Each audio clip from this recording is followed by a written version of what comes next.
We never know where life will lead us or what may hinder us along the way. But while every day can feel like one big question mark, it doesn't have to.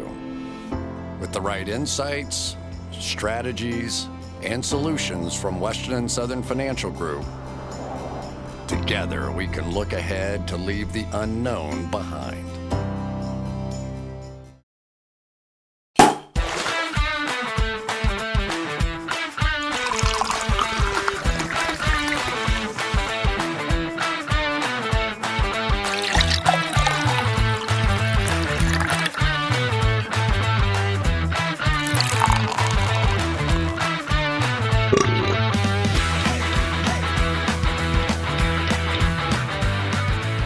Mikey Mike back in studio. I'm wearing the yellow sweater that I was openly mocked for that last time we went out. People were like, why would you ever wear yellow? It's a terrible color. It's called a bold statement, okay? You come out and wear yellow, say, hey, I'm wearing yellow because I'm a better person than you. Anyone can wear black or your muted ass blue. I come out in yellow, say, yeah, I'm here. You were openly mocked for that? I thought you were mocked for not wearing the same shirt that you always wear. Yeah, no, that was another reason I was mocked. But, you can't win them all here. But here on the episode today, I don't have any old stories to bring up. Well, I have one, but I have my mom's in town. Yeah. The Grand Theft Auto survivor, is in town. She's staying at my house, and I have a couple treats for you here. Her diet is absolutely bonkers. So she's been staying with me for a couple days now, and I went to the grocery store, grabbed her some food, and she's like, I want soda, energy drinks, cereal, Oreos, cookies, all this random stuff. I come back with like a load from the grocery store or whatever. I get there. First thing she does is next morning, she gets some cereal, and I got Captain Crunch and Lucky Charms, two of the classics. But I forgot to get the Captain Crunch with berries. I got the regular one where it just has the little yellow squares. And she's like, oh man, like that's not really sweet enough for me. I'll just have the Lucky Charms. And I'm like, what? Do you think the berries make a freaking significant difference? The Oops All Berries is just berries. I know. I should have gotten the fucking Oops All Berries. But the other thing that she did, her drink of choice this week has been Dr. Pepper mixed with Red Bull, mixed with tequila. It has been, honestly, some savagery I've never seen before. That sounds awful. It sounds horrendous. And then a little squirt of lime. Why not? We should sample it on the podcast. We might have to make some. I'll bring it in. But she's staying in here for a little bit. To preface this, my mom's diet is not new to me. There was a time in college where she came down for a visit in San Diego, and we went to breakfast. She got a stack of pancakes, 4 pancakes.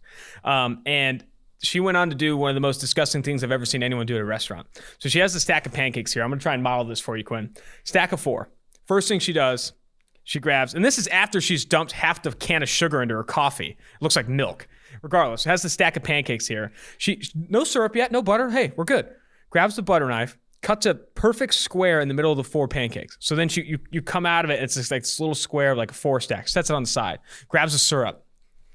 Pours it into the square, lets it fill to the brim of the pancakes, and then stops, lets it soak into the damn cakes. So now the syrup's not in the square anymore, and doubles down, gets a little more in there, and then she pours it all over the pancakes, and then the little square that she pulled out of there, she grabs a little dip in it, like a little, I don't even know, like milk and cookies, dude. So she's been on this run for a while, and the junk food is absolutely incredible. It's like a pancake version of a bread bowl. Yes, like exactly. You eat the bread bowl when you're done eating your soup. But instead of the soup, it's syrup. Pancakes. I kind of like it. I don't want to ask her weight. I'll just, I have a picture in my head. She's surprisingly not like an absolute blimp. Like she's like decent, she's normal size. Yeah. She just has a metabolism like no other. She wants to go ice skating this weekend, or this week at some point. She's still here. She's still in the house. And it reminds me of a story that I mentioned to Quinn, producer Quinn, before that I wanted to tell. Last time I went ice skating, I was in 5th grade. Got invited to my 5th grade crush's birthday party. Noel something. I don't remember. Flores. Noel Flores, if you're listening. Holler at your boy. Noel Flores. Noel Flores invited me to her 5th grade party. I'm ready to rock and roll, dude. I was like, hey, I'm going to make my move. I don't know how to ice skate. 5th grade. Not a chance. And I'm ice skating. We're trying to grind it out and all that stuff. It's probably a terrible affair. I'm ice skating a couple lengths behind her, and she takes a spill. I don't know how to stop on the skates. So she's hands out on the floor. I'm trying to stop, just like scrambling. I can't picture it. I'm scrambling. Skate over her finger. It doesn't come off. Skate over her finger. Blood squirts all over the ice. Everyone's screaming. I'm screaming. She's crying. I'm crying. She ends up getting pushed off the ice. Parents end the party early. Cake hasn't been eaten. Presents haven't been opened. My dad comes and picked me up, and I had to tell him the whole story, all crying. Let's just go say this. Noelle Flores we never hit it off. We never got back together after that. Ice skating looks so much fun when you're good. Yes, absolutely. If you don't know how, it is legit dangerous, though. Like, you eat it hard. Yes, and the ice hurts, and getting off the ice sucks. I don't know why it's so coveted. My mom wants to go, though. I'll try and give it a swing. If she doesn't know how to ice skate, it's not going to end well. I'm just saying. Yeah, and with her diet, I don't know, man. It's been an absolute treat, though, to have Mama Gayle in Cincinnati for the week. Let's go ahead and get into the pod here. We wanted to talk AFC previews for all 16 AFC teams. On the Wednesday podcast, we will have all 16 previews for the NFC teams, but let's go ahead and dive right into this AFC preview. But before we start, I think you should mention what you mentioned on the last episode about how to address things in free agency and then how to address things in the draft. Yeah, we're going to give kind of our take on what these teams should do or what's a realistic option for them in free agency. But I think it's important to remember that philosophically, free agency is not the lifeblood of your team. You can be smarter than teams in the draft. You can make better decisions and you can scout better because there are more unknowns, so to speak, in the draft. So your edge can be bigger in the draft. In free agency, you've seen these guys play for 4 or 5 years, if not more, in the NFL against NFL competition.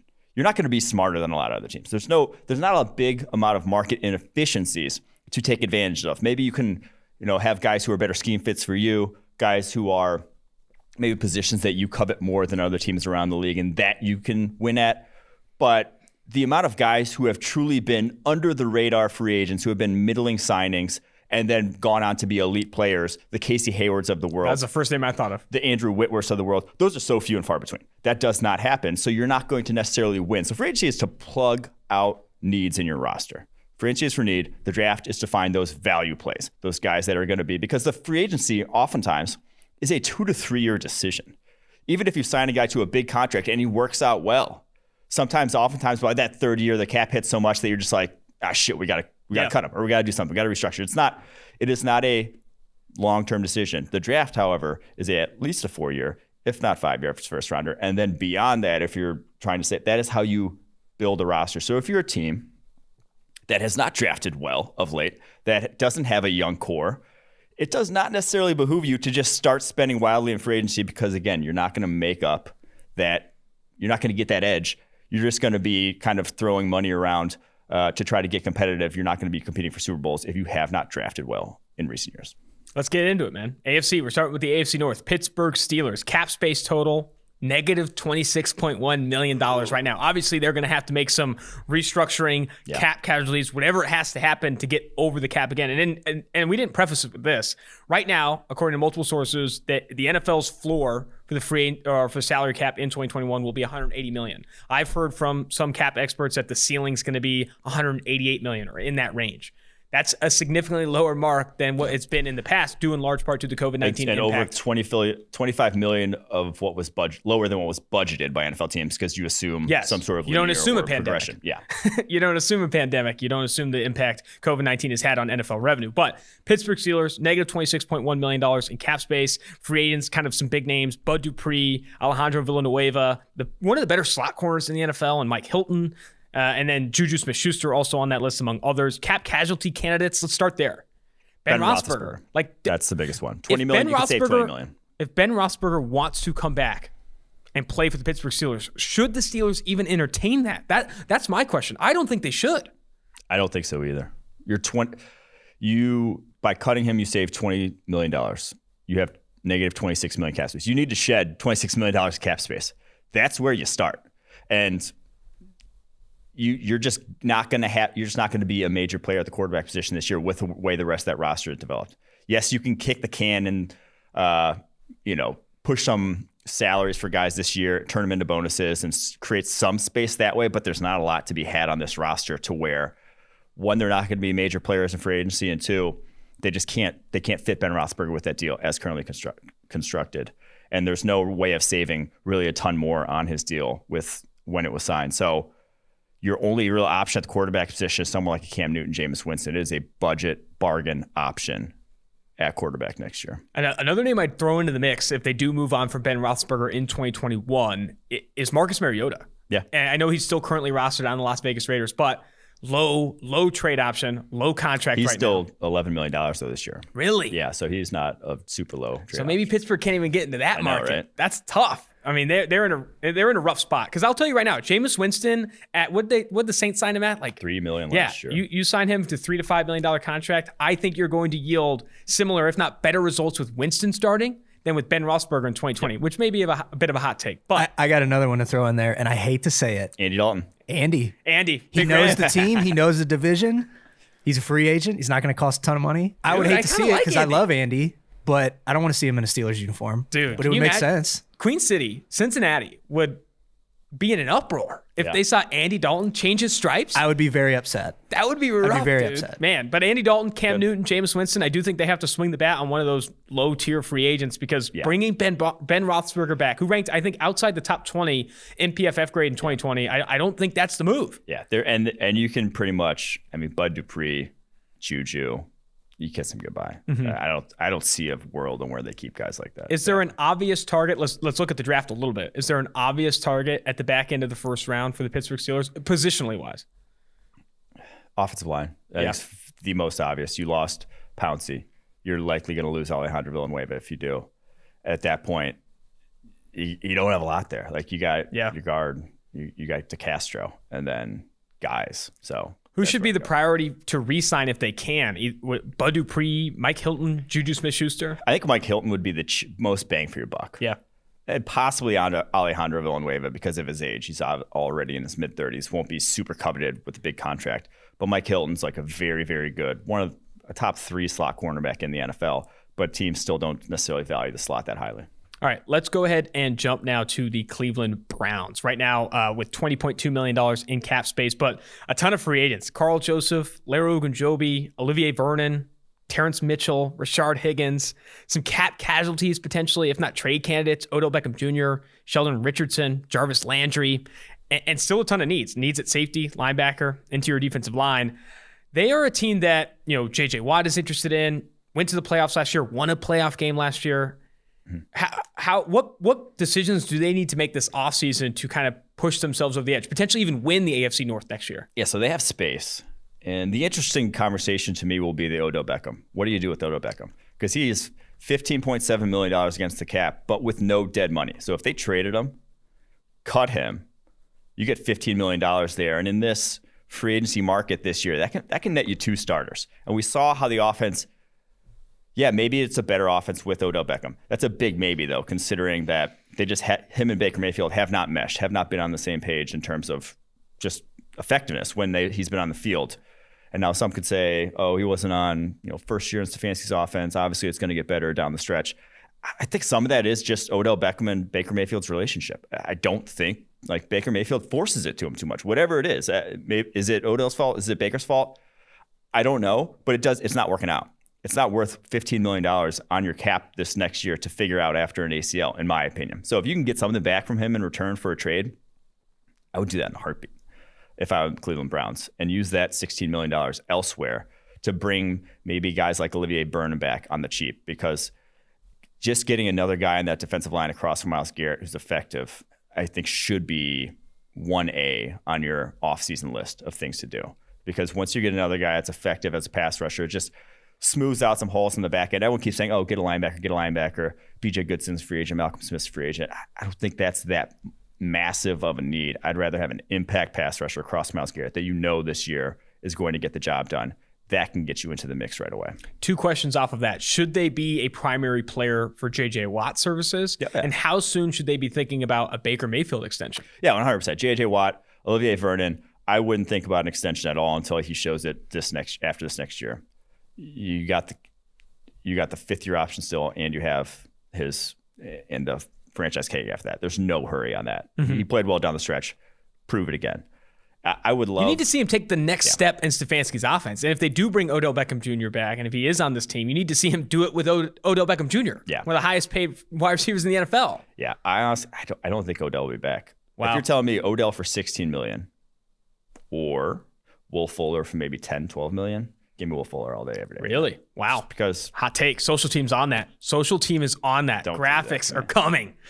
All right, let's jump to the Baltimore Ravens here. Baltimore Ravens right now have $18.1 million in projected cap space. Some free agents, Yannick Ngakoue, Matt Judon, Willie Snead. Not a ton of big names here. Yannick Ngakoue maybe the biggest name. I think it might be Judon. I don't know why I said Judon. Sorry about that. Matt Judon. Some cap casualty candidates, Calais Campbell and his deep-ass voice. Biggest needs. Wide receiver, man. Can we start the biggest need at wide receiver? Yeah. You know, George Chahuri on the PFF forecast, which I encourage you all to check out, said give Lamar Jackson a wide receiver 1 before we start really having all these hot takes on him being a legitimate franchise piece for them. Because I do think he hasn't had that. I also think you don't necessarily need a wide receiver 1. If you just had multiple guys who can win, I think they'll be fine. Like, you don't need to go out and get Allen Robinson or Kenny Golladay. You can go out and I think get a solid Corey Davis. And I think you can get your offense back on track with a guy like that. I think the resources would be better spent shoring up interior offensive line. You got $18 million. It's not a ton of cap space. I think interior offensive line, I'm throwing a couple vets, the guys I highlight here, Quentin Spain, Mike Iupati, who are larger run block first guards that can help that running game and would come cheaply, I would imagine. That's where I would start if I'm the Baltimore Ravens, because that interior was so bad last year that it's one of the easiest offensive lines in the NFL with the way it's schemed to play in. And to be that bad is like, you should be much, much better than that. Do you think they need to address defensive line, though? Like Ngakoue, Derek Wolfe, Matt Judon, Pernell McPhee, and Tyus Bowser. They're losing a lot, yeah. Are all expected to hit the free agency market. Do they re-sign some of those guys? Do they attack that in the draft? It's tough. I don't know where the market's going to end up on Ngakoue. Ngakoue and Judon, they might end up having to do like a Jadeveon Clowney thing where it's just not going to be, they're not going to get that $100 million deal they want because of the way this offseason's going, that they might be able to get a guy like that back for cheap. Man, that's going to be, I mean, the Baltimore Ravens, I think, have been mocked a ton, like in the secondary, and I've been on board with that. Maybe getting to Trayvon Moehrig or J.C. Horn or something at the back end of the first, but maybe they do have to look at defensive line in what is like a project-heavy edge class, like a Jalen Phillips, Kwity Paye, Jason Owe. I will say, it's also a really strong free agent safety class, and they've obviously coveted safeties in free agency in recent years, veteran-type guys to bring into that. Eric Weddle, Earl Thomas, that's been their MO, bringing smart free agents that they can trust right away at safety position, not have a learning curve. So maybe that's where they go to because it's super deep. Like Justin Simmons, Marcus Williams, Marcus May, a lot of safety talent. Trey Boston just got released. Yeah, like I wouldn't be surprised if they go there also.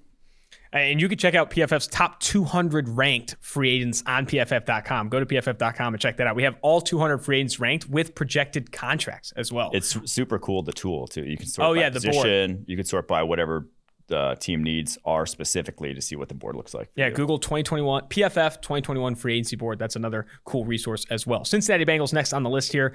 Decent amount of cap space, $37.6 million in projected cap space, but some guys they probably want to re-sign, and William Jackson III, who I think is a top 20 free agent on our board. Same with Carl Lawson, the edge defender there, and some others too. Mackenzie Alexander, AJ Green might have played his last down in Cincinnati. I'm sure Quinn would hate to see that. And then you also have cap casualties already. Trey Waynes, who they signed last offseason, didn't play this year due to injury. You could save $6 million with that cut. Atkins, the veteran Geno Atkins at $9.5 million potential savings there. Bobby Hart at 5.8. They're probably going to clear some room here and maybe make a big push. They need to go all in like Brandon Beane did a few years ago with Josh Allen in his second year. They need to cut some of these guys, maybe re-sign Jackson, maybe re-sign Lawson, and then throw the kitchen sink at players in free agency here. Try and get some real blue chip type of talents to build around Joe Burrow. I think this is the offseason they do it. Yeah, CJ Uzomah likely cap cut too. He's due $5 million. You'd say $5 million there as well. Didn't he have a really bad injury this past year too? Better elsewhere. Yeah, he tore his Achilles. Yikes. So I think those are all likely. The Waynes one's interesting. I would bet a lot of money they don't cut him because he didn't play. To try to justify to try to justify their sunk cost fallacy there by just saying, "Oh, we fucked up, but we're going to try to shoehorn this in anyway because we don't want to admit we fucked up just yet." Which, whatever. The Geno Atkins one, Bengals legend, but last year, was not worth a $15 million cap hit that he's going to be due this year. So that one's going to be interesting to see exactly what the plan is there. But I do think they could be, with that $37 million in space, it could be some players. Now, I do think they need to re-sign William Jackson. He's too talented of a cornerback to let go. Hasn't been put in the best situations. It's much more of a man corner than a zone corner, and has not been playing in a man-heavy scheme over the course of his career, sadly. So I would love to see him stay there, but he might choose to go elsewhere. They might have to tag him if they really want him to stay there. If I were them, one of the blue chip offensive linemen, I'd go. Tooney, Scherf, Mouton, one of those three. What about Trent Williams? I like that as a play too. Possibly Trent Williams. Does Trent Williams really want to go there? He probably wants a ring at this point in his career. You don't think the Bengals are going to the Super Bowl? Quinn, cover your ears. Sorry, guys. And then I'd make a play for like Jadeveon Clowney. He's not, his contract's not getting any bigger after what he put on tape last season. And the fact him rolling into camp and just like, I don't think anyone's going to give him another big deal. That's the guy. I think that could help out your defensive line if Carl Lawson doesn't stay. Man, I really do think, though, that the Cincinnati Bengals should like make some power moves in free agency. Re-sign or tag William Jackson. Re-sign Carl Lawson. Yeah. Go get one of those big name free agent offensive linemen. Like really try to build around Joe Burrow. Not in the goal to go to the Super Bowl. Have some realistic expectations. Mm-hmm. But with the goal to take a huge step forward. Get 8-9 wins on your And I think belt. that's the other thing about re-signing a guy like Trent, or signing a guy like Trent Williams. It's like you want a guy who's going to be there in 3 years. Yeah. Trent at Williams least 2 years. But yeah, at least 2 years. Like you're not necessarily making that play for just 2021. Talk about the end of an era, though. AJ Green, Geno Atkins might be on their way out. Yeah. Bobby Hart, who I know is everyone in Cincinnati loves Bobby Hart. I think he's been really productive. Over another one I hate to say too, Gio. Yeah. They got the Ring of Honor now. It's Bobby Hart going to the Ring of Honor, Mike. Who knows? I'd say yes. Giovanni Bernard, too, has a mustache that can compete. That mustache he's got is quite the... I was going to say, two best mustaches in Cincinnati. Right now, at least. All right, let's go to AFC South now. Tennessee Titans right now currently projected at minus $2.2 million in projected cap space. Some big names in free agency, too. Corey Davis, Desmond King, Jayon Brown, who I think is an underrated, athletic off-ball linebacker. And then obviously Jonnu Smith, the tight end, and Jadeveon Clowney. Like there are some guys there that they probably would like to re-sign, but will be going elsewhere. Potential cap casualties we have listed: Malcolm Butler, Roger Saffold, Adam Humphries could save north of $20 million by cutting those three. What's the move for the Tennessee Titans here? Yeah, I think Humphries is gone. You save $5 million, cutting him. It's not done much for the Titans, and he's not a number 2. That's a number 3 at best for you. They need a number 2. So not a lot of space though. Are they really going to cut Malcolm Butler? Like he's still fine. You save a lot of space by cutting him, but like you still need cornerback. So I don't know if they will necessarily. So they're going to be low-level players at best. Maybe like a Brashad Perriman, Nelson Aguilar at wide receiver. If that's where you want to go. I don't foresee them putting much out in free agency. They're going to have to win through the draft if they're going to improve that roster here. The most commonly mocked position for the Tennessee Titans, at least recently, has been edge at the back end of the first round. Them going after a guy like Jalen Phillips, Kwity Paye, Jason Owe, Gregory Rousseau, Azeez Ojulari, I think is commonly mocked to the Tennessee Titans. Is that the obvious pick for them? I know they have. My problem is that they have needs in the secondary, man. And if they do cut Malcolm Butler, that need gets even bigger. Adoree Jackson has been injury prone and has not developed to that T. Desmond King could be on his way out. Yeah, Christian Fulton. I think they're all right enough in the secondary if they don't cut Malcolm Butler. Okay. To where, edge is easily their biggest need, I'd say. They just need a pass rush. All right, let's jump to the Colts here. A lot of money. Indianapolis can make some money moves here. $43.6 million in projected cap space. We'll be looking to potentially re-sign some of these free agents. Xavier Rhodes had a really nice comeback season in that Indianapolis Colts defense. T.Y. Hilton could be on his way out. Justin Houston, T.J. Carey, Marlon Mack, I think is easily on his way out. I also think former Raider Danico Autry has been a really productive player for that defense. I could see them re-signing a handful of these guys to 1-year, 2-year deals because some of them have played their best football in Indianapolis. I would say that for T.J. Carey, for Autry, for Rhodes. I think they could make some moves there. Do you think, who are the priority re-signings for the Indianapolis Colts? You got to keep Xavier Rhodes. The scheme fit there is too good. He was perfect for them. I think if you lost him, you don't really have anyone in that roster to easily replace. You'd have to go into the draft and then, learning curve with draft picks. You just never know. I think Xavier Rhodes, you feel really good. That's who I'd pony up for. But then I think they'll be in the market for a number 1 type of wide receiver. You got Michael Pittman, who is not giving his number 11 jersey to Carson Wentz. He refuses, which I respect. Stand up. My favorite tweet about that was Big Cat, Barstool Big Cat said, can you lose at a locker room that you never had? That's incredible. Because him not giving the number is a power move. Respect it from Michael Pittman. But he's not enough. You need more than one guy. And I don't think T.Y. Hilton, Colts legend, love him. I don't think he's a good fit for what Wentz throws to big dudes. He throws to either his tight ends or a big-ass Alshon Jeffrey. He doesn't care if guys are open. He just wants to know that they're big.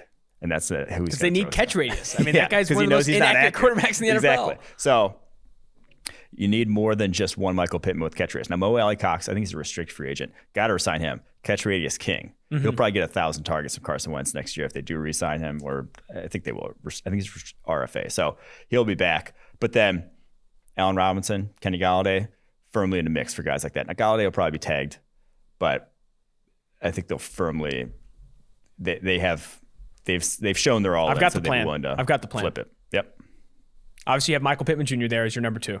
Sign Allen Robinson as your number 1. You got to try and develop Paris Campbell as that number 3 this year. Let's see if he could do it, Mm-hmm. And then your wide receiver 4, draft sleeper, Simi Fehoko, Stanford, 6'5", 2 something, runs a 4.3. Let's see that guy as the wide receiver 4 in Indianapolis. All big guys, though. Then you re-sign Mo Alley Cox, maybe bring in another monster tight end, Pat Freiermuth. I don't know. Give me something.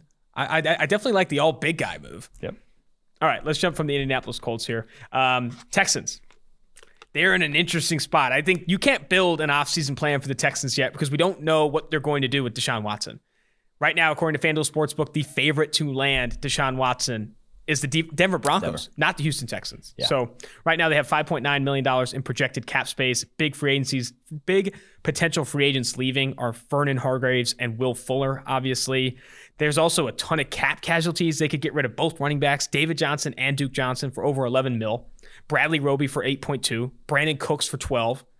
What the hell do they do? Do they completely clean out and just cut all these guys and move on from Will Fuller, trade Deshaun Watson and just completely hit reset? Or do they try and keep some of this together? So here's the problem, in my opinion. There's the problem. There's fucking 1,000 problems in Houston. But here's Houston, we have a problem. What I would worry about if I'm Houston Texans fans is that is your best bet, in my opinion, cleaning house. Not with Deshaun Watson, though, but with the rest of that roster in terms of shed space, suck next year. But you're a little too good to suck with Deshaun Watson. Like, I think 4-12 is almost an anomaly. Even if you do clean house, I think you'll still even improve next year in terms of record. But clean house, get the cap space, get yourself kind of reset. But the thing is, Jack Easterby is going to bring on like high character guys. You're going to have a team full of BYU and the Citadel and Army and Navy draft picks. Like, I wonder if they're actually going to, like, that's what I would worry about is by cleaning house. Or are you just going to who they bringing in? Yeah. So, but we can't, as third parties, can't worry about that. If all things are equal, our recommendation is to clean house, and then you have to expect that the decision makers in the front office make good decisions to fill the house back up. Yes. But are you that confident it'll happen? Maybe not. It's such a bad situation in Houston. For those who don't know, picks as possible because you don't have picks. You don't have young guys on that roster. You have all second contract impact players because you gave away all your picks. So producer Mike Quinn is also the guy behind the PFF shop. I have a shirt idea. Houston, we have a problem, and then a problem was crossed out, and it says problems. If they trade Deshaun Watson, I love that. This is going to be a really bad. It's a bad 2021 season for Houston. I'll do it today. Jacksonville Jaguars. This is another team like the Indianapolis Colts that I think can make some legitimate power moves in free agency and the draft. Honestly, with Trevor Lawrence coming in, Urban Meyer and that new coaching staff, they have $77.6 million in projected cap space. Most of any team in the NFL. Most of any team in the NFL. And honestly, the losses, potential free agent losses, aren't that big.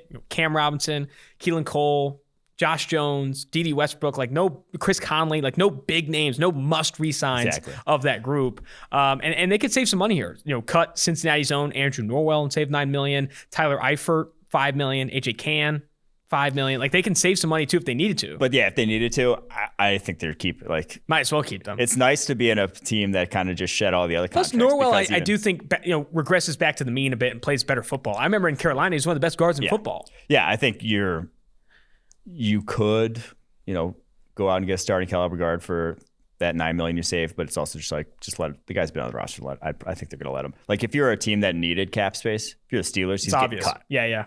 But Norwell's probably going to stick. So with all that money, what do they do? I'm of the opinion that you don't go all in this year. I said a couple nice guys that are going to be 4 or 5 year guys. 2 or 3 year guys at least. Because I think your window is actually, maybe not this year, but I think year 2, you could feasibly win it all. So 2 year guys. You could that's why I think Trent Williams could even be good there, because Trent Williams is not going to be paid as much as he could feasibly be good for you. God, that was not a good way. What the hell just happened? He could actually be a value. He could be like the Whitworth, where you could actually get good value out of him, because he had cancer, he has an injury history, he's going to be 33 years old next season. No one's going to go out and pay him like Laramie Tunsil or David Bakhtiari. He's not getting $20 million a year at tackle. Now he could get $15 million a year, and that'd be very worth it for you if you're the Jacksonville Jaguars, and he plays 2 healthy years for you at $15 million a year. So if he's willing to, that's where I would start looking. But again, I think legit pieces will be there in 2 or 3 years, maybe play a little bit in the mid-tier free agency range, but I think maybe that's your play next year. So if I'm looking at this roster, maybe one stud wide receiver, although you could probably find one in the draft, in the Galladay, Allen Robinson if he wants to come home, may not, the Trent Williams, and then like one of the stud safeties in this class, Marcus Williams, Justin Simmons. Shore up that safety position so you don't necessarily have to go to the draft either. I will be legit disappointed if the Jacksonville Jaguars don't at least make a push to bring Allen Robinson back. Yeah. I think they have enough reason for him to be motivated to come back. Like Trevor Lawrence, Urban Meyer. Laviska Shenault Jr. Like they have some pieces there. DJ Chark. DJ Chark's coming back. He would be the missing piece. You want one guy with a catch radius, I would think, to pair with Trevor Lawrence. That's who he had at Clemson. And the Detroit Lions are going to tag Galladay. We keep talking about Galladay as a target for people. There's just no way the Detroit Lions let him walk. I think Allen Robinson's your guy if you want the big name possession type. And I think Allen Robinson right now isn't ranked as the best receiver on PFF's free agency board, but I would take Robinson over Godwin. Yeah. I would take Allen Robinson over Chris Godwin. I think the Jacksonville Jaguars have to make a push, man. Have to make a push. Introduce him to Trevor Lawrence. It could be a Zoom call. It could be a dinner. I don't know. We've done virtual dates before. We could try it. I have not done a virtual date and will not. I have done a virtual date before. It wasn't great. I don't think they have to worry about that in Florida, though. True. I think you can go out. COVID doesn't exist in Florida. That's right. You have a party. Yeah. Throw them over. We'll throw a rager. Yeah. All right. AFC East here. No jokes about COVID. Come on. Okay, Buffalo Bills, minus $1 million in projected cap space for the Buffalo Bills. Not great. Free agents that could be leaving if they don't re-sign: Darrell Williams, Brian Winters, Josh Norman, Trent Murphy, and Ty Nsekhe. The 3 offensive linemen there are interesting because they're not Darrell Williams is probably the best of that group, or easily the best of that group. Mm-hmm. They might need to make some moves at offensive tackle this offseason, and potential cap casualties to save some space here. Vernon Butler at $6 million, Quentin Jefferson at $6.5 million. Does the conversation start at offensive and defensive line for the Bills? Yeah. I think if you want to get over that hump, O-line. That's where you got to go if you want to get over the hump. Now, it's a good class in the draft, and I think that's where they'll ultimately go with pick 30, right? Pick 30? Yep. Pick 30. But offensive line, for sure. This was always the window. This is what they budgeted for year 3, year 4 of Josh Allen's contract. That's where they signed. They've been major players of free agency for a handful of years. This was always going to be it. So I wouldn't be surprised if they kind of one more, shed some space here and there to try to get one more swing of the bat at maybe a nice free agent to bring in to really shore things up, but unlikely to really be the players they've been in years past. I mean, at this point, it's like we're only a couple pieces away. Picking 30, you're only a couple pieces away from going to the big dance. I think right now you have to hit on some picks. You have to hit on some draft picks. Who do you think they go after at 30? I would love offensive tackle. Because Cosme? Guard's easier to find. Yeah, someone like Sam Cosme and Dylan Radins, if he's there. Get a guy you've seen pass protect and go hoping he hits the ground running. Miami Dolphins, they're in an interesting spot. I mean, they've been kind of the talk of the offseason, potential suitors for Deshaun Watson, 2 first-round picks. Does the team hate Tua Tagovailoa? I mean, there's been some wild pieces about the Miami Dolphins. Brian Flores, arguably the coach of the year, if he doesn't lose that Week 17 game that could have gotten him in the postseason. Yeah. They have $22.8 million. The co-offensive coordinators that they just... Oh, wait, yeah. Tell me more about that. Their offensive coordinator this year, they just promoted their running backs coach and their tight ends coach. and now they're both offense coordinators. My opinion there, and I don't actually hate it. You're kind of a hater on this move. I think if you had one guy creating the game script and calling plays between the 20s and another guy on 3rd and 4th downs and in the red zone that only specialized in those high leverage situations, I think it could be kind of legit. But like then you don't have a cohesive, like the teams that. But you're not realizing those guys are brothers, twins actually. I think one's black, one's white too. But adopted twins. you have the offenses that win have a cohesive. What's the word I'm thinking of? I have no idea. Vision. Okay. There we go. A cohesive vision. It's difficult to get a cohesive vision with two people. Yeah. And the head coach unless also they like involved. get married, then we could talk. Yeah, but well, anything's possible. All right. Free agents, potential losses. Ted Karras, the offensive lineman. Ryan Fitzpatrick, journeyman quarterback, going to the New England Patriots, maybe the Steelers. Ryan Fitzpatrick to the Steelers. Let's start it now. Ryan Fitzpatrick, if they don't bring back Big Ben, let's get Fitzy in Pittsburgh. That would actually, I'd like. Pittsburgh? Make the shirt. Make the shirt, Quinn. Pittsburgh? Are you serious? That would freaking sing. They'd actually probably be pretty good with Dude, I think they would be good with. He'd fit in there. Social too. team, quote me. Why not Pittsburgh? Why not Pittsburgh? Say it, have the take. Have the take. I think the Pittsburgh Steelers would be better off with Ryan Fitzpatrick than Big Ben in 2021.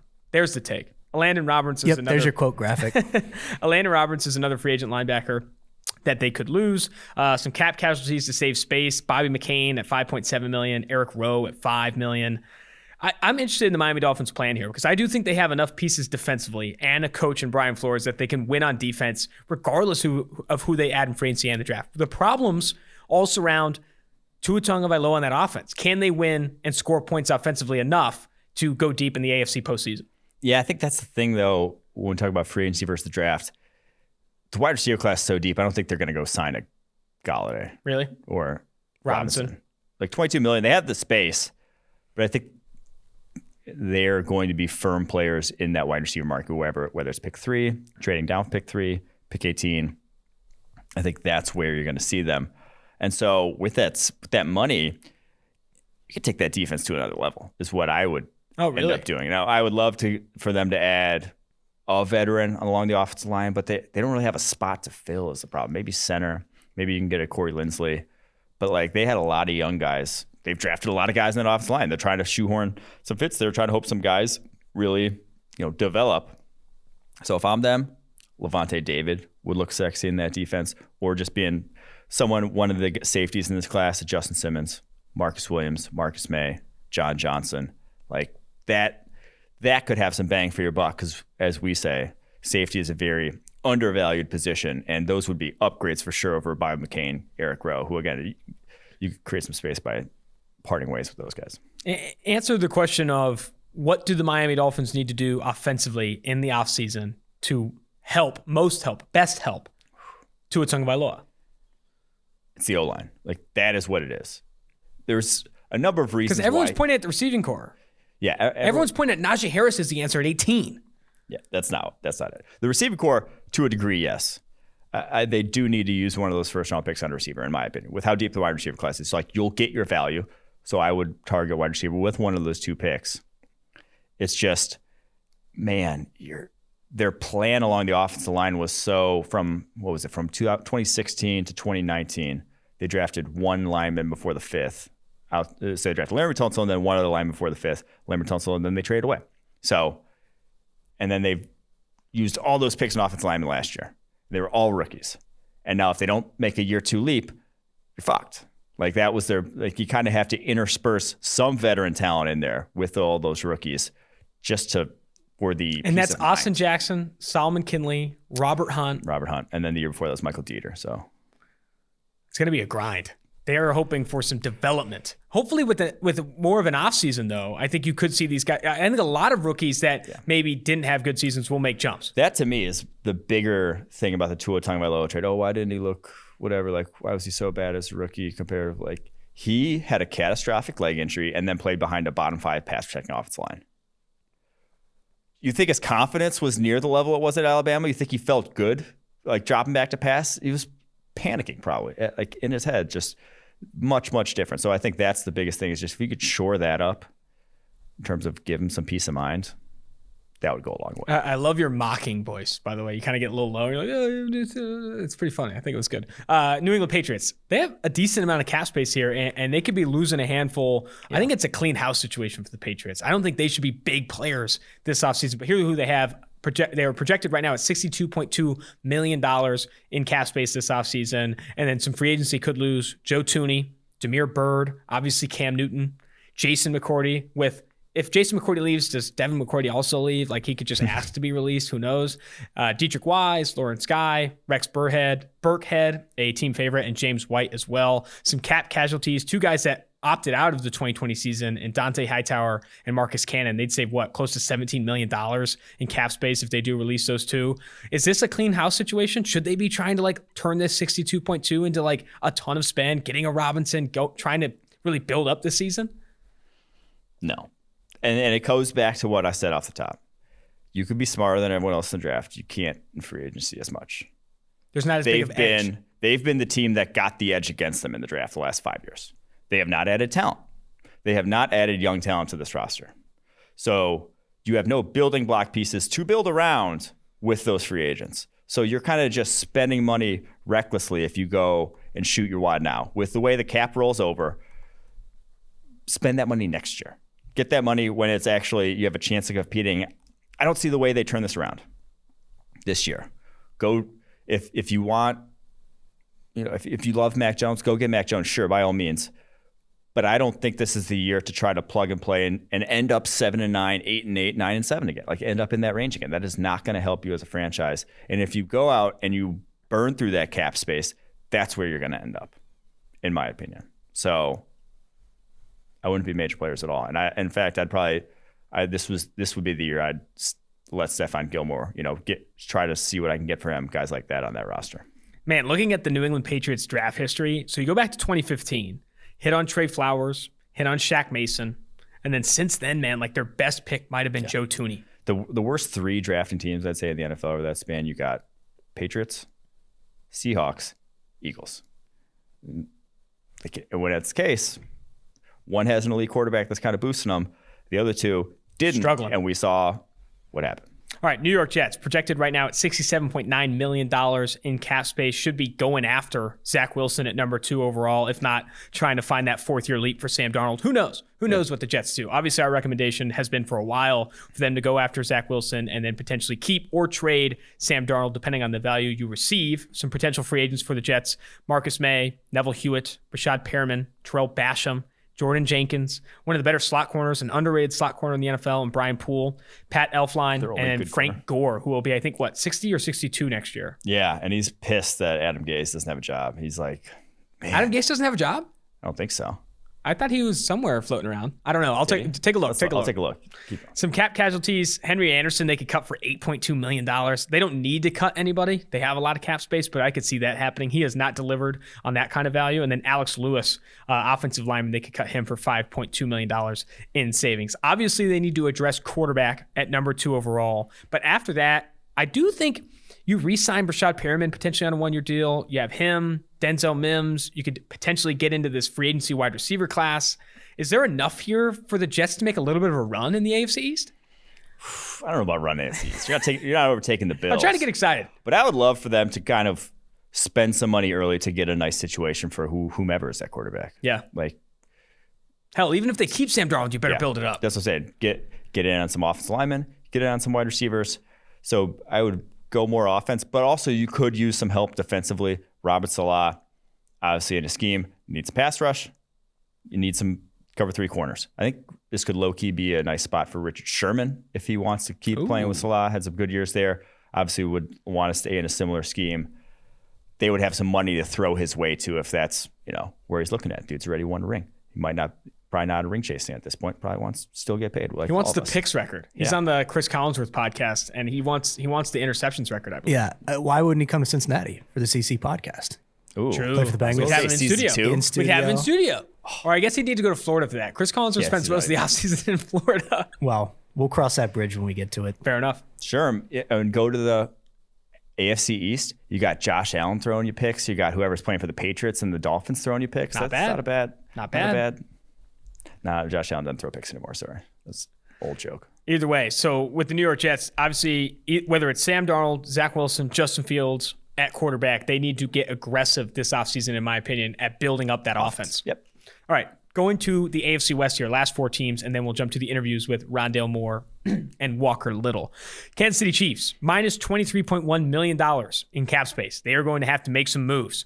Daniel Sorensen, Austin Ryder, Bashad Breeland, Sammy Watkins, Mike Pennell, Le'Veon Bell, and Stephon Wisniewski all expected to be unrestricted free agents, and I would probably expect them all to walk, probably find better money elsewhere. And then cap casualties, Eric Fisher coming off a big injury late in the season, won't be ready probably until like November of next year, and they could save $12 million in cutting him. I think he's an obvious candidate. Then you also have Anthony Hitchens and Damian Williams at $2.2 million apiece. I mean, you Eric Fisher's healthy, it's like never even a thought.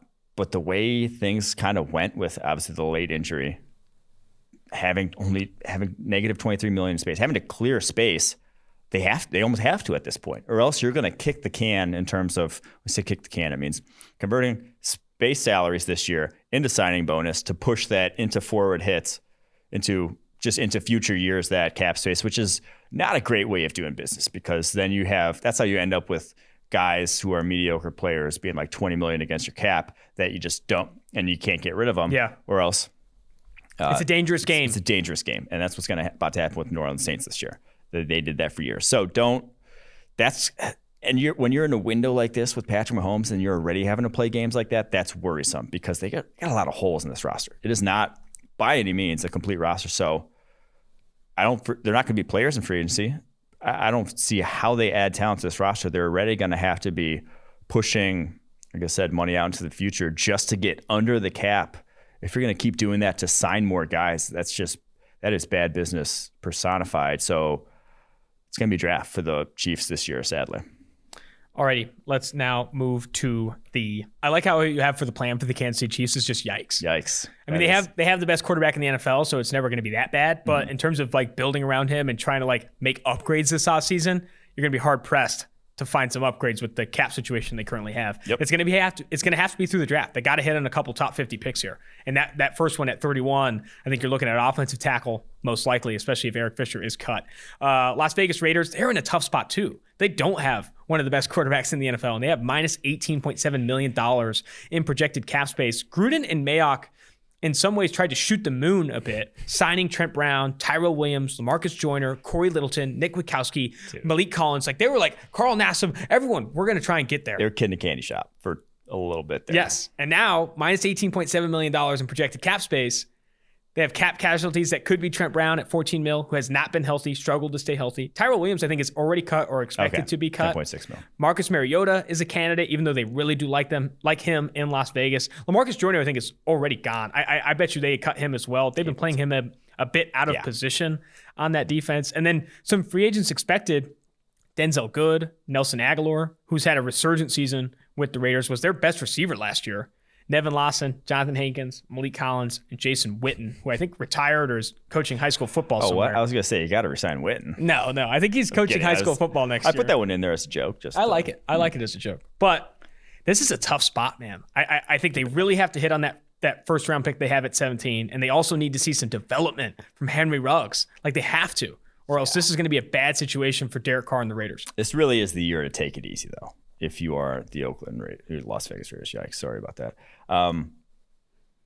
They've been, like I said, they've been playing with money for too long. The fact that they're already cutting guys, or like we're talking about these cap casualties, Trent Brown, Tyrell Williams, Marcus Mariota, LaMarcus Joyner, those are all guys they signed that the last Mayock 2 has years. signed since he got there. And the fact that they're already parting ways with that is the fickleness that is free agency, and why it's kind of more often than not, you're not going to be the team that wants to be spending money recklessly like the Raiders. You have to have that core through the draft, and if you don't, it's not going to look good. So, yeah, Marcus Mariota, they literally can't take $11 million from Marcus Mariota for a backup quarterback next year. They just can't. So he's going to be either traded, cut, something.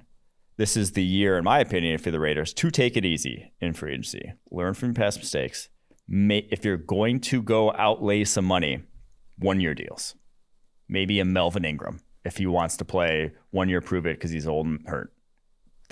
And you need a pass rush help. Jadeveon Clowney. That's the only place I'd go in free agency is a 1 year pass rush rental. That's it. And this is what baffles me, because right now you're seeing reports that the Las Vegas Raiders have received interest in teams wanting to trade for Derek Carr, and they've said absolutely not. They're like turning down offers. And again, I'm going to say this, and Raiders fans are going to be really upset. I understand that.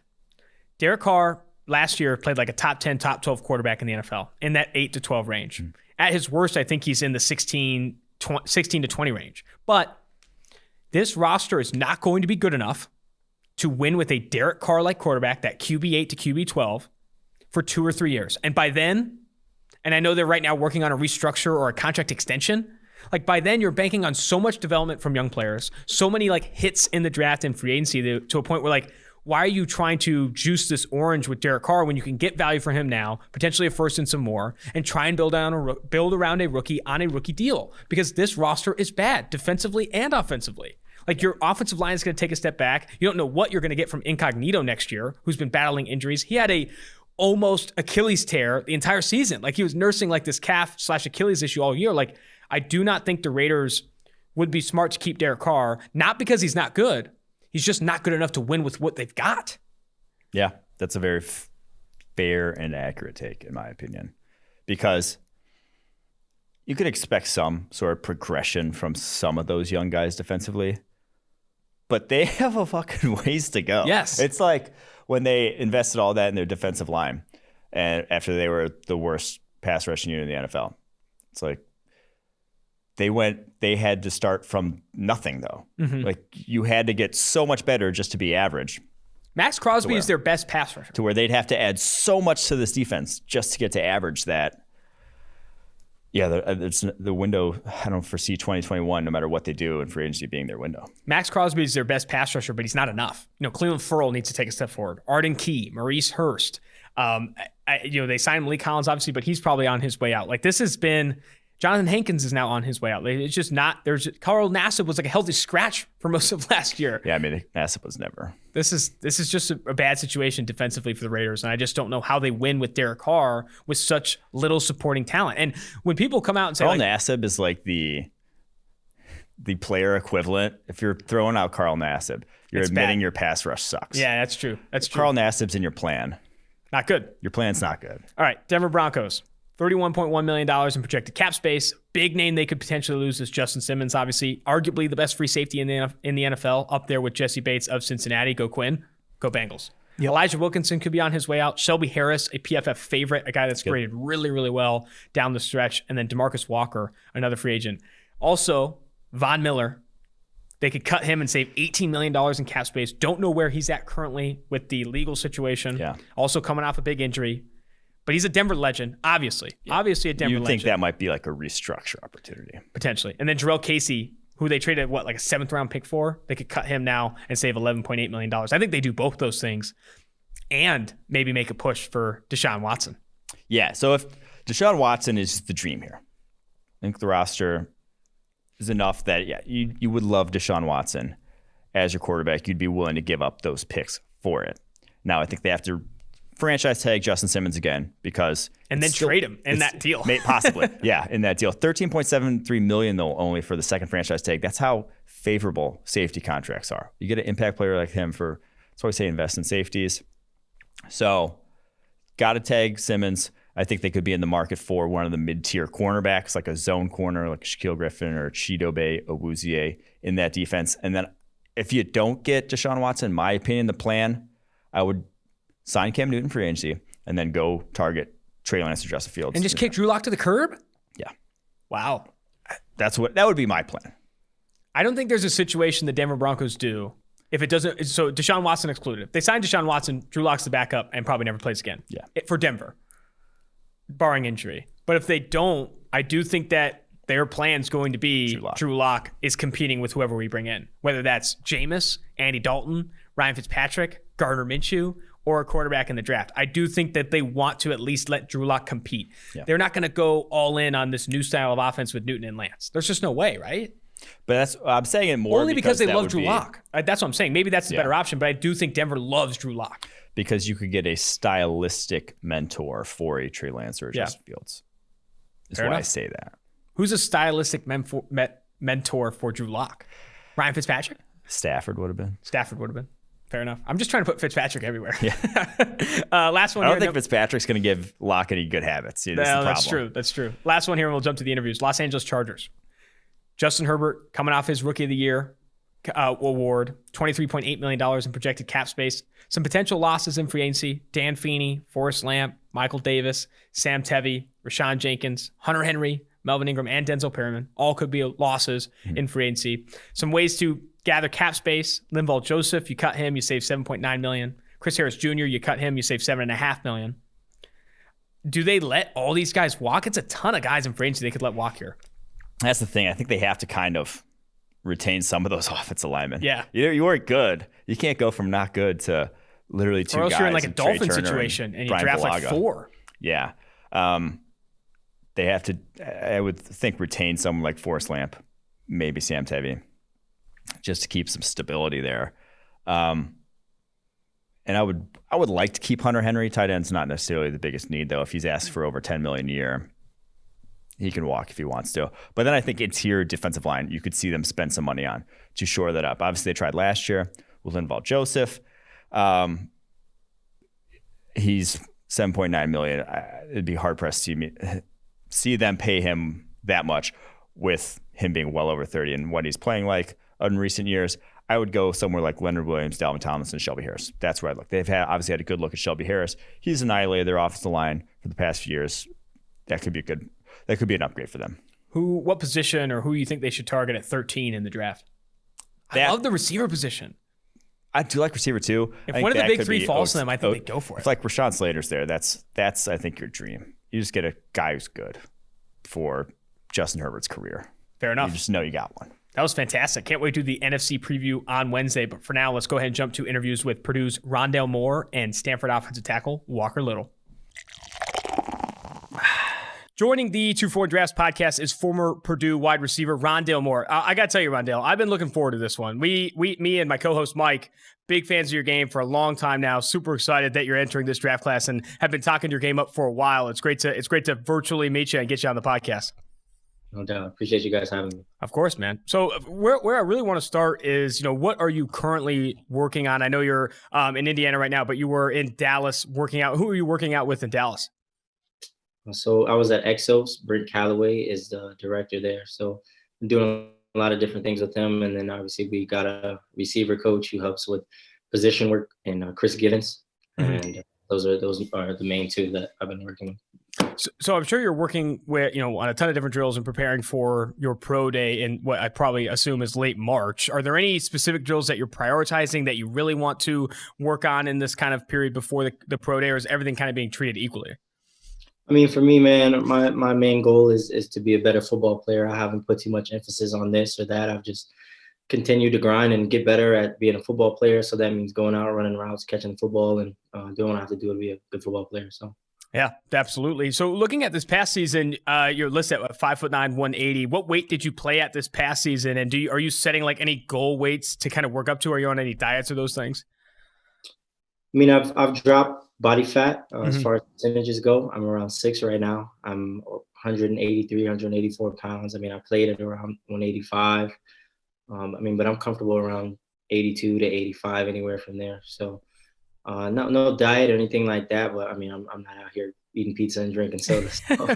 You talk to some of these guys, though, like they are on very strict diets, either eating a ton to gain weight or like cutting everything out of their diet. A handful of guys not able to eat some of that junk food that they're used to. I want to turn back the clocks a little bit before we dive into kind of what you did at Purdue and talk about your high school experience. Former Gatorade Kentucky Player of the Year. You were like an absolute freak at Kentucky for your junior and senior year. Led it, perfect 15-0 season in your senior year there in Kentucky. Like your high school background sounds absolutely absurd. Former 4-star recruit. Talk to me about your high school experience, all the successes you had there, and then also the recruiting process where you had a ton of offers, were clocked at a 4.33. At one of the Nike openings, I think is where that was. How crazy was that experience for you? Yeah, man, I enjoyed it, and hats off to everyone who's been a part of the journey, especially my trainer, Chris Vaughn, who's down here in Louisville. I'm actually been working with him the last few days, but he's over at Aspirations. He did a great job, prepared to, run fast and do what I have to do in order to perform. So, I mean, just to speak on my high school, it was a Catholic all boy high school. And, Louisville, Kentucky, man. Our head coach Bob Beatty, who just retired, taught toughness, and that's exactly what you were going to get out of him. So, going into Trinity, my expectations were really high for myself, and I opened my ears and I shut my mouth and I did what I had to do in order to be able to figure it out. So my junior year, when I first got there, I was actually ineligible because I transferred from New Albany. I missed that whole season, first round of the playoffs. I got back and had 4 games. And throughout that time, it was like a blessing in disguise, if you will, because before I even ran a route, man, I was at 7 a.m. quarterback meetings before school, and I was sitting in the press box watching practice. So wow. I learned defenses, and I got to look at the game differently thanks to a guy named Andrew Coverdale, who's a great friend of mine, mentor as well. But man, he taught me so much about the game, and it slowed down for me and gave me a chance to play early at the next level. But man, I got a chance to go undefeated and like you said, win 2 state championships, play some great competition, and it was great. I mean, and they had to have done a good job preparing you because you go to Purdue and absolutely light the world on fire. 114 receptions for 1,258 yards, 12 touchdowns. One of the craziest, I'll say this, one of the craziest true freshman seasons I think the game has ever seen from a wide receiver. I need to know, because you commit to Purdue over some big offers from, blue blood programs, Alabama, Texas, these things. You go to Purdue and you immediately become the focal point of the offense. What was that offseason like between obviously the high school in Kentucky and then going to Purdue? I'm sure you had to have been thrown into the fire and realized very quickly you were going to be a guy that gets 10, 15 targets a game. Yeah, I mean, like I said, man, not to sound like a broken record or harp on it, but man, those 2 guys were really important in my development as a ball player. Chris Vaughn and Andrew Coverdale. And I say that from a mental aspect of understanding what's going on, the X's and O's of ball. So when I got out there, the game wasn't as fast as a 17, 18-year-old. And Chris Vaughn, just as far as my strength, my quickness, speed, and things like that. So, I mean, those 2 guys, not to take anything away from myself, but man, hats off to those guys for taking the time out of their lives and to help me with that process. And was part of the decision to go to Purdue knowing that you'd have as much opportunity as you did as a true freshman? I mean, yeah, no doubt about it. Coach Brown went to my high school, prior relationship before he even got to Purdue. Crazy enough, I could have ended up at WKU. For me, the relationship was really important. So with Coach Shep, my receiver coach, and Coach Brown, I was comfortable going to play for those 2 guys. And in the seasons after that, obviously battled some injuries in 2019 and some lingering injuries in 2020, in addition to obviously COVID-19 impacting the Big Ten season. I'd love to hear more about just what these past 2 seasons have been like for you and how the rehab process has gone, where you are right now with your health. And I think just the mental challenge it was to kind of not play as much football as you probably should have and all of that went down. Yeah, I mean, I had 2 hamstrings, grade 1s that, I mean, I'll be excited when the medicals come out and I get a chance to clear my slate and go run and go play ball, man. It's been disappointing just because, you go through spring ball and mat drills and summer workouts and you work so hard and, your season gets shortened by injuries or whatever the case may be. But, man, there's a lot of tools I've added in my toolbox, man, and I haven't had a chance to, go out there and show. But, I mean, man, in a nutshell, I think I'm the same player. Matter of fact, I won't even say I know I'm the same guy. I don't think it should be a question. But like I said, man, I'm excited to, go out there and prove it. So kind of like an underdog and, that makes my stomach rumble. So I'm excited. I want to talk more about your role at Purdue because looking at the types of routes you ran, and kind of how you were utilized at Purdue is very. I don't want to sound condescending. A little bit of a gadgety role in that they're trying to get you the ball very early in the play. A lot of behind the line of scrimmage stuff, a lot of crossers and these types of things, screens and that matter. Sure. How do you plan to add a legitimate full route tree at the next level? And is it something that you're currently working on now, running routes and those things? Because I've talked to other guys in similar situations, like Diami Brown from UNC ran a very vertical route tree, not a ton of underneath stuff. Brandon Ayuk from a few years ago was a guy that ran like 2 or 3 routes at Arizona State. I'm interested to know what steps you're taking to kind of expand that route tree. Yeah, I mean, for me, man, I always work on improving my game outside of practice and everything that's going on alongside the team. So when I'm back at home training with my trainer, Chris, or whatever I'm doing, man, I'm just becoming a better football player. As a player at Purdue, man, I was doing what was asked of me. And I just went out there and tried to execute. I really didn't get into how many yards I was down the field or what route doing this. It was imperative for me to just go out there and win. And, I did that. So just to speak on what type of routes I've been working on, I mean, every route you can think of, I have the ability to run any route in the route tree. I want to learn more about kind of the process you had in season watching game film and some of the things that you did preparing for each week in college and what you were looking at on film, what you were looking at from opposing defenses or opposing corners that you would see. I'm interested to know a little bit more about your process studying game film weeks prior to games. Yeah, so my film study all the day after. So Sunday, I'm obviously getting my body right. We're probably gonna have a run and then some corrections. But for me, man, I would link up with my receiver coach, Coach Shepard, man, and we go over technique and try to figure out some just some little things I could grab throughout the week. Oh, he's an offhand guy. He motors out. He's not aggressive. He's this, he's that. So little things like that, little nuances that would help me play faster just because I knew what was coming. But as far as coverage, recognizing coverages, I was pretty good at that. So, like I said, I had a lot of knowledge coming in, and, as a third-year guy in the Big Ten, Zebra doesn't change the stripes. So a lot of the teams are playing the same coverages. They get new guys and they switch up techniques and things of that sort. But for me, my game plan was always the same, and let's go execute. And whatever's called, just make the best of it. And in the offseason or since the season ended, how much has that process changed? What film are you watching now? Are you watching more film on yourself? I know a lot of guys watch film on NFL guys in the offseason or doing a combination of those things. What kind of film are you watching now? All of it, honestly. And, right now, I think the most important thing for me is understanding what's going on. I think adjusting fast at the next level will be imperative in my development. So I think it's only right that I surround myself with people who can help me with that. So right now I've been watching a lot of film as far as depths and widths of safeties and different things like that. I mean, the hashes are tighter, so it's a little easier to disguise coverages. But I think when I get out there and get things rolling, it'll speed up for me. But as far as studying guys, man, there's a few receivers that I really like. I enjoy watching Diggs. Cup, love the way he plays with tempo. Obviously Julio, he has all the intangibles. So, I think he's a good one. Keenan Allen wins on Sundays running routes. And then obviously I got to throw Tyreek in there. So you have to. Guys, for sure.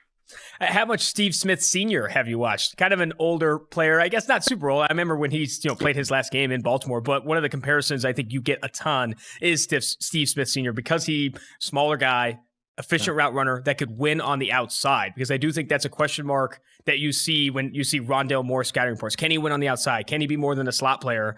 Being that Steve Smith alpha, I think matters if you want to be, win at this, his size or your size on the outside. How much of him have you watched? And what's your opinion overall of like winning on the outside versus the inside?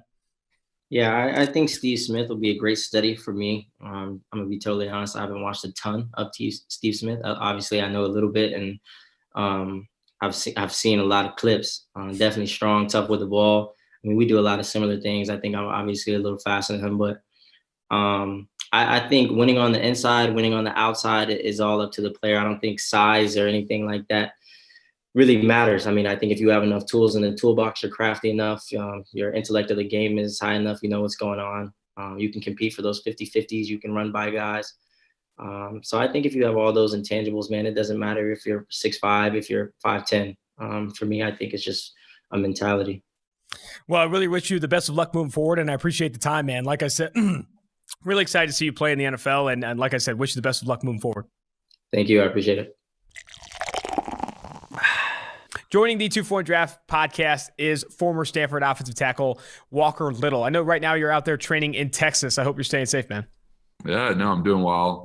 Been snowing a lot and stuff, and it's hurt a lot of parts of Texas, but I've been okay out here and just trying to keep training and keep getting ready for pro day coming up.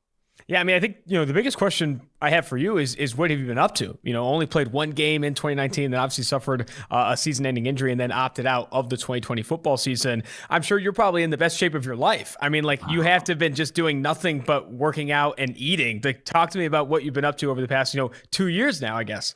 Yeah, so after I got injured, obviously it was a lot of rehab, a lot of being with the team, watching the team, trying to help out in any ways I could, lifting any way I could, things like that. And then kind of after the season, it was still a little more rehab. By spring ball time, I was back and ready to go. Obviously, COVID happened, and we were kind of stuck at home for a little while. So, yeah, like you said, it was just kind of more in training, things like that. And then once we were able to kind of get back to campus, we got there for a little bit, and then Pac-12 got shut down, and we ended up having a conversation with my coach. Decided kind of the best option for me was to opt out of the season, signed with an agent, and went down to originally actually the Exos in Pensacola, and I was training there for the whole football season and training. I was able to do some O-line work with different coaches and stuff like that, and but like you said, best shape of my life and feeling really good and ready to attack the pro day and this draft process. I'm sure your body has changed a decent amount, or I guess I'm assuming. What weight did you play at in 2018 in that first game for 2019, and where are you at right now? Yeah, I was about like 310 then. I'm at like 318 now. But even that doesn't even tell the whole picture. My body fat's gone down a lot, and I just feel a lot more explosive, a lot faster, and definitely a lot stronger than I ever was on the football field, which is giving me a lot of confidence for my readiness for the NFL. So obviously working with Exos, which I've heard only good things about. That company does a lot of good work preparing guys for the combine in previous years, and now preparing guys for their pro day. Have you had any opportunities to work like legitimate offensive line technique? I've heard that you're working with Paul Alexander and doing some drills with him, but have you gone against any pass rushers? That's what I'm really interested in seeing, like what you've done to work, whether it's off field and one-on-one drills or whatever it may be. Yeah. I'll be honest, I haven't been able to get, a true like one-on-one reps in terms of like putting pads on, things like that. Just because mostly it's kind of hard to convince people to kind of. Oh, absolutely. Season. But I mean, I've been able to go against whether it be like other offensive linemen or some defense linemen here or there, just giving me looks. But I haven't had maybe a full speed live rep here in some time. So trying to replicate the best I can with different O-line drills and things like that, and just staying quick and staying fast, and like I said, staying strong. So that's kind of the only way I can kind of work with it right now. If that's an invite for me to go put on pads and go against you one-on-one, maybe I'll do it. I'll have to think about it, Walker, but we'll see how it goes. At Stanford, were you able to finish and graduate with a degree and all that stuff? I know some of that can be a little bit murky when you had that season-long injury and then opted out of the season. Yeah, no, I actually was. I was able to graduate kind of this past quarter at the end of December there, degree in communication. So I was really happy about that. And happy to be done with school now for the time being, and really proud to graduate from a great university like Stanford. I want to turn back the clocks a little bit and talk about the recruiting process for you, because I feel like, for those who don't know about your background, you were like legit the crown jewel of the 2017 recruiting class. 5-star recruit, 9th best overall recruit in the country, according to 24/7 Sports. You were listed at 6'7", 315 in that range now, had offers from more than 30 schools. How crazy was that process for you? Because I'm sure every school in Texas, every school in the SEC wanted to get their hands on, Walker Little. I'm sure that must have been nuts. Like at 18 years old, all that interest as a 5-star recruit in 2017. Yeah, no, the recruiting process was definitely crazy. I was able to do a lot of good things on the field and do a lot of good things at camp to kind of rise those rankings up and things like that. And kind of with that came a lot of heavy attention from schools and stuff, and going on a lot of cool visits and getting to see a lot of the great programs around the country. But then, yeah, like obviously everyone knows now, I eventually settled on Stanford and all the great things that school and that team had to offer. But that recruiting process was definitely a wild time in my life and something I'll never forget.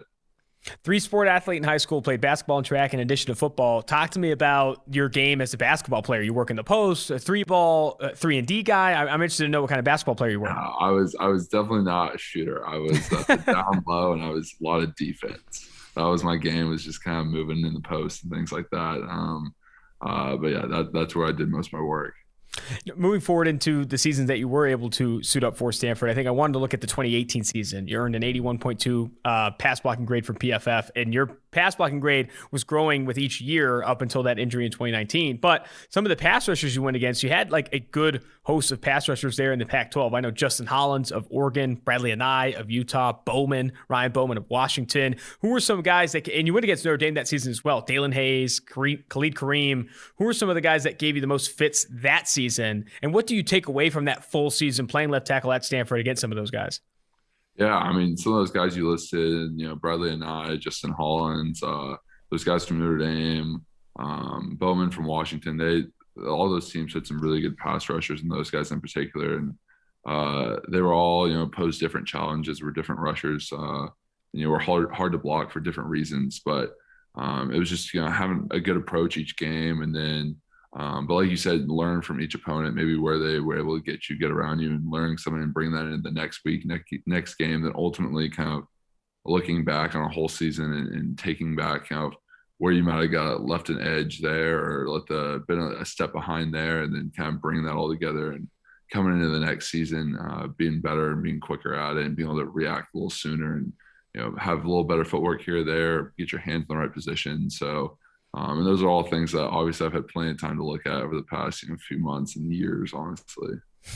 I know you haven't had a ton of opportunities to do this, but preparing in a given game week, I've talked to offensive tackles that, like Jonah Williams is a prime example, who kept an Excel sheet of all the moves that players use against him and all that stuff. What were you doing on film preparing each week? What were you looking for from opponent pass rushers, opposing defenses, and kind of the tendencies you look for? Yeah, no, I had a similar deal where I would kind of just keep a notebook and, jot down different pass rushers, what their, kind of the moves they went to, what they were winning at, what they were getting pressures at, or getting sacks on. And then just kind of going through each of their games, specifically kind of the past 3 games, but then any sacks or any pressures before that. And after you kind of look through all that and see, where they're getting the pressures at, what's their go-to move on 3rd and 10, what do I think they're going to be coming at? You can kind of get a good picture at what kind of a rusher they are and what they're going to be using against you. And that kind of gives you a lot of confidence going into a week of practice, being able to, get looks at that. And then ultimately, getting to the game and really feeling like you've had a solid week, and really having a lot of confidence in what, you're going to be going up against. And how much film have you watched, since that experience playing in 2019, and what are you looking for now? I'm sure you've watched a ton of film on yourself, maybe even on some NFL guys. What are you looking for on film these days? Yeah. So, I've definitely obviously watched a ton of film myself and still do, just kind of keep sharp and keep going through our plays, making sure I know our whole system in and out and things like that. But a lot of recent times has been a lot of NFL film, watching some NFL rushers, a lot of guys around the league, and starting to kind of create a booklet on them and jot down what similar things, what kind of rushes do they do and things like that. And see what tackles are really dominating around the league and how they're able to do that, and what techniques they're using to get an edge on these great rushers, to kind of work that into my own game. So when I my number's called, I'm able to just kind of go out there and dominate how I'd like to. That's awesome that you're watching NFL pass rushers. I don't think I've heard that from any of the offensive tackles in this class. I'd be interested to know, after watching some of those guys, who do you feel like when you get to the NFL would rack your brain the most, or make things most difficult? Yeah, I'd say the hardest one I've watched so far is Myles Garrett. He's just the combination of elite speed, elite size, and then really what kind of is his X factor, his ability to bend. He really can create an edge where it doesn't look like there is an edge there. And he's just a long, strong, fast guy. Pretty much has every move in the box. So he's definitely the hardest kind of go to game plan against, I would say.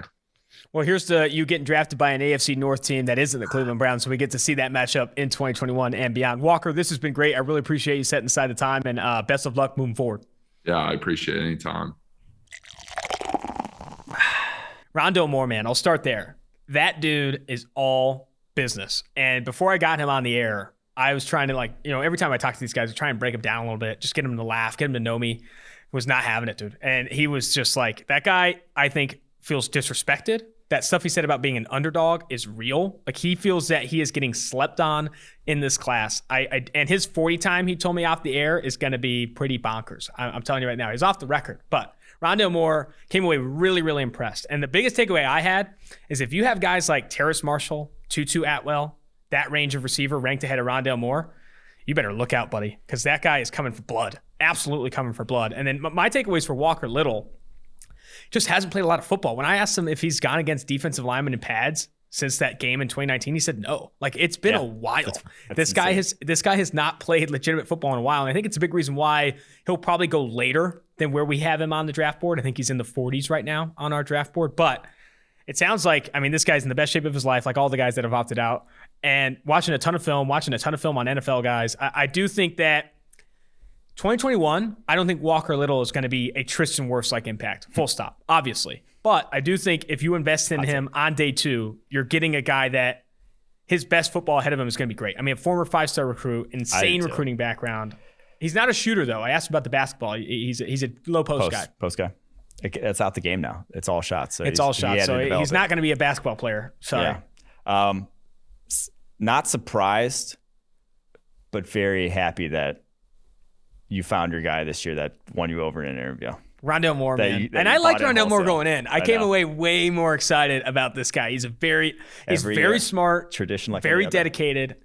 I think this guy, and I love the underdog mentality. A guy with that athletic ability and that, like, all the tools. Do you think he went to Purdue just so he could be an underdog still? He went to Purdue over the offers he did have, and we talked about this. And he went to Purdue because of the opportunity. He knew he was going to get fed. Well, Jeff Brom too. But he had over 115 targets as a true freshman. Yeah, I know. I mean, he went there because he was going to get the ball. And we talked about Rondale Moore interview was awesome. You just heard it. But the part I also really liked is talking about his route tree and how he expects to kind of just like dominate at the next level despite size. It's just a really good interview. I would love, though, for someone to shoehorn themselves into being an underdog, like a 5-star just recruit force their way to go to an FCS program and be like, no one believed in me. You had offers from Bama. No one believed in me.